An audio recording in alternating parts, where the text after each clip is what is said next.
Tow trucks and rescue teams were still getting people who were stuck in cars and homes up north this morning. Heavy snow and wind knocked out power for a lot of folks in rural areas. In Wellington, the National Guard's working with the fire station there, responding to a record number of calls. And our Steve Stager and photojournalist Chris Hansen were there. Our fire district is actually 288 square miles. We go all the way up to the Wyoming border. 288 square miles in one of the hardest hit parts of Colorado.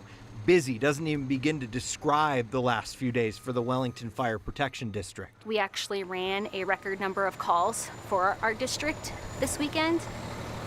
5 times the average number of daily calls. As soon as a rig returns, pretty quickly it's right back on the road. We created a little command center actually in our admin side of the building because we too have no power right now in the station. We're running off of generators. Managing a crisis powered by an extension cord and a little help from some friends.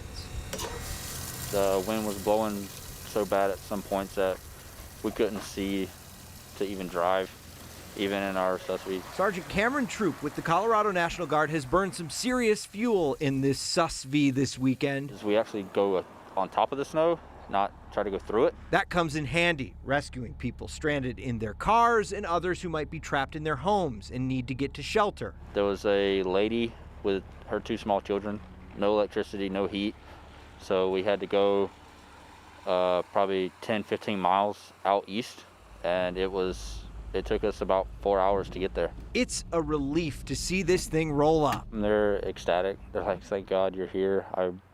We've been without power, we're cold, we're ready to go. Sergeant Troop and his team have battled 4-foot drifts, brutal wind, and non-stop need, and he wouldn't have it any other way. I get to come out here and play around in the snow and big machines and For next, help people. I'm Steve Stager. That's an absolute unit. Wellington Fire said they rescued 7 people stranded on the roads just south of the Wyoming border. National Guard, one of 2 of those units up there, did not have a rescue total for us offhand.